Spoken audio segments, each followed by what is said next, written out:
Hi, I'm Ryan. Welcome to my channel. Today I thought it'd be fun to do that Q&A I've always wanted to do because I finally got enough questions to answer. So, but before we get going on that, there's a quick note on something I wanted to address. While there have been plenty of you that came out in support of what I had to say, thank you so much for that, I really appreciated it. There was one person that did voice some concerns. Unfortunately, I let this person really get in my head and they made me feel as if I didn't have a right to say what I said. That unless I only had nice things to say, I shouldn't say anything at all. Here's the thing though. You know, I've worked on and off for Disney since I was 18 and I've met so many wonderful people that I still to this day consider to be my family. To this merry band of idiots! I care very deeply for the work I did and I respect the hell out of cast members who still continue to make magic to this day. The last thing I wanted to do was to alienate any of my friends. You know, it's not the point of this. Yes, I make videos for fun, but for the most part, if somebody walks away from my videos feeling inspired or what have you, then I'm happy, you know? I'm not here to judge people or tell people how to live their lives. That's not what I'm here to do. It's not what I want to do. It's not fun. If working on a cruise ship makes you happy, then go. Live your dream. That's fine. Go do that. I'm not here to tell you that's wrong or bad. It's okay. I want you to be happy, whoever you are watching this. That's my wish for you. And to be fair, raising criticism without any solutions doesn't really benefit anybody. I know that, but also I should be able to express my opinion about a thing and not feel like I should be afraid to do so, because that's not cool. If you took issue with my reasons for resigning, that's okay. Talk to me about it. Tell me. Open dialogue. Communication is key. I welcome opposing viewpoints because otherwise we don't grow as humans. And if your first reaction is to unfriend somebody because you have opposing viewpoints, then you're only gonna live in an endless feedback loop and that benefits nobody. So, anyways, that's that. Just wanted to get that out there. Let's get into your questions. I got a lot of questions asking about seasickness. Obvious thing to ask about working on a cruise ship, I would imagine. Okay, sorry, got distracted there. Shocking. Did I get seasick? Yes. How do you deal with rough seas? Couple ways. Ginger, having any sort of ginger, whether it's ginger ale or somebody actually had ginger like candies. I don't know if they were specific to rough sea, like seasickness, but they were great. So anything ginger. My very first day, we embarked, did the whole thing on the ship. You go immediately into like a little room to like start your training with your HR person. And we watched like a half-hour documentary on the Costa Concordia. This room is in the middle like of the ship. There's no windows. You're just in this room and you just have the concept that you're now moving and you can't see anything. So in my mind, I started freaking out. And we're watching a video about a very recent cruise ship that has sunk. So, felt a little sick. I didn't actually throw up, but I definitely was like in the headspace of, oh my God, what have I done? When I was on the Wonder, the smaller ship, we were sailing out of Galveston, Texas through the Gulf of Mexico, and it was a big storm, I guess, and I had never felt so seasick in my life. Obviously the pools don't operate when the water is sloshing 16 feet up in the air, so that's closed. Being a lifeguard definitely helped because I was always outside and able to see around and like fresh air and all that. So maybe if I had an inside job I would have different feelings. Eventually I didn't really even notice it. So that's that. Seasickness is in your head, but I recognize you do feel it. Next was about food. How do you get food and do they provide you with meals? Yes. So we have our own little cafeteria where we eat food and it's breakfast, lunch, dinner, and late night snack. Late night snack is basically leftovers from the day. Like we get whatever's left from guest consumption. It's just basic cafeteria food. Nothing insanely cool, I guess. Obviously, they're all built differently. So the Wonders was a little bit smaller. The decor of the room was a little different. It's very orange. And then the Dream class of the Fantasy, much bigger space because a lot more crew. The layout of the cafeteria mess area, very odd, in my opinion.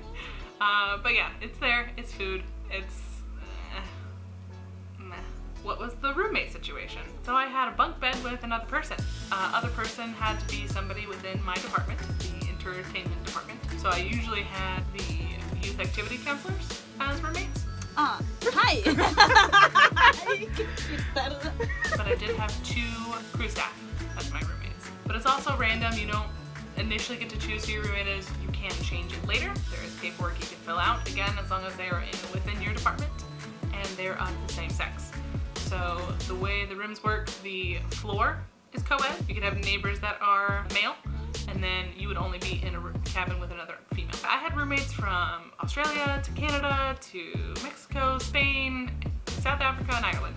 That's all of them. I actually have a whole video on my cabin in the fantasy. If you want to check that out.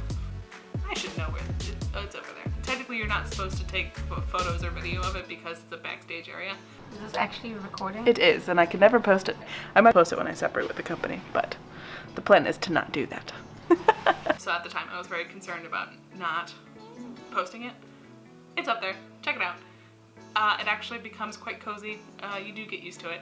In the beginning, it's quite shocking how small everything is. What was your favorite cruise itinerary, or like my favorite port / my least favorite port? So, in general, Alaska.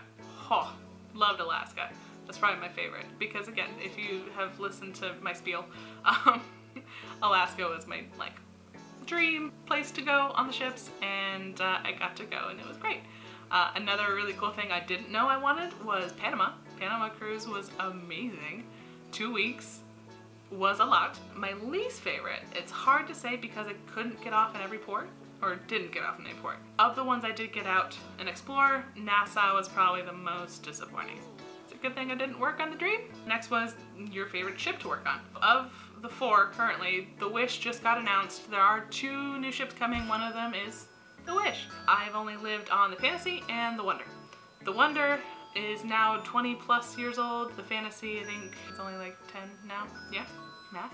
Anyway, obviously the Fantasy is the newest one sailing currently at the time of filming this. They just announced that the Wish will be setting sail in 2020. It is exciting, I will say. Bigger, better, all the things. So I'm curious to see what it's going to look like in actuality, because all we have is renders at the moment. My time on the Fantasy was underappreciated until I moved to the Wonder. The amount of people on the Fantasy is a little overwhelming. The crew alone on the Fantasy is 1,500, and the Wonder is only 1,000. So, a lot less people to get to know. So the next question is, how many cruises have you been on? So this one, I was actually really excited to do the math.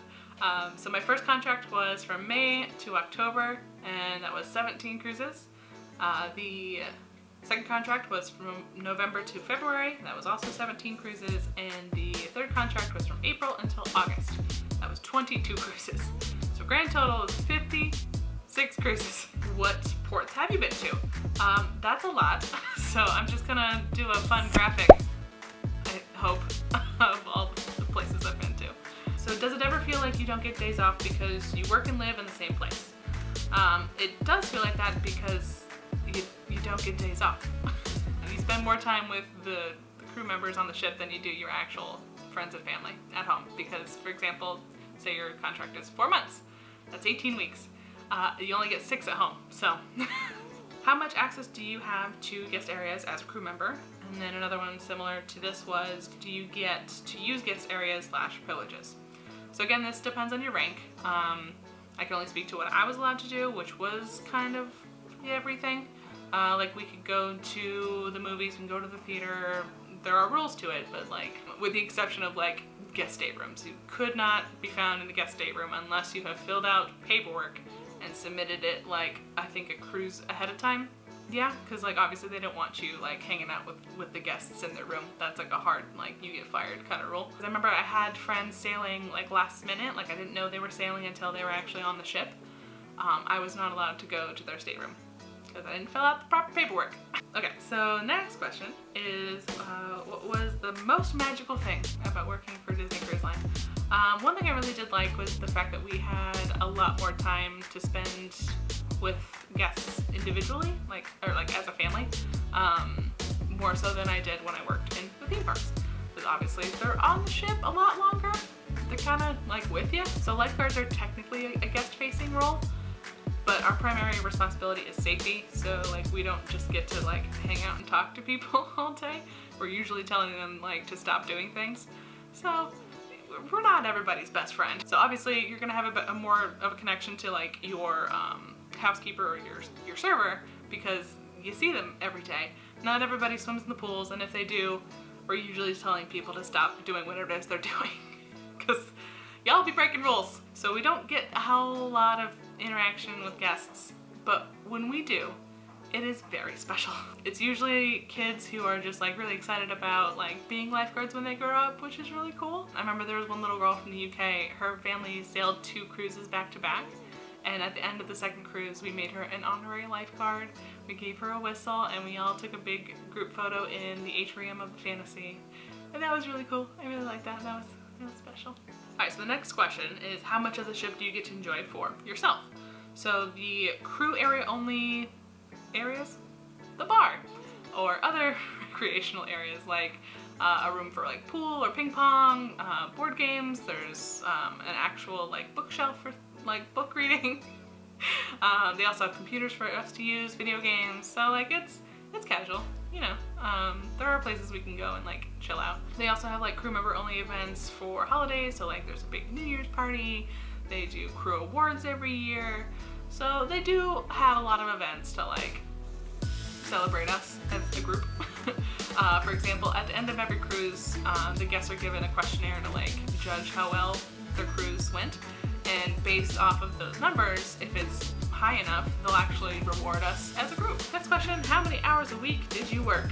It's basically a salary, so like we are paid for the 70, no matter if we work less or not. Obviously they want us to work more closer to the 70 mark, but you can't work over 70 because they'd have to pay you overtime, and they don't want to do that. When I transferred to the Wonder, obviously the pools are not open as much in Alaska, so we were given other jobs around the ship.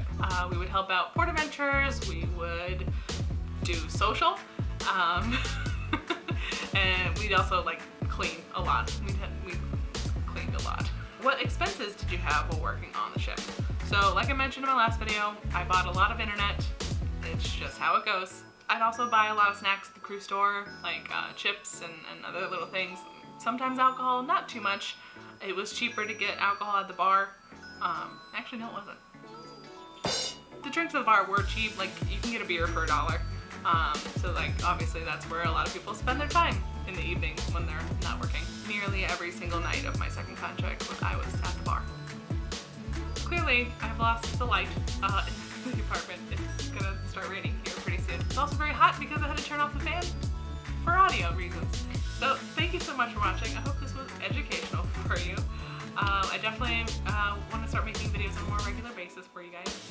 So subscribe. If you're not, I don't know. I don't typically ask, so that's an odd thing for me to do.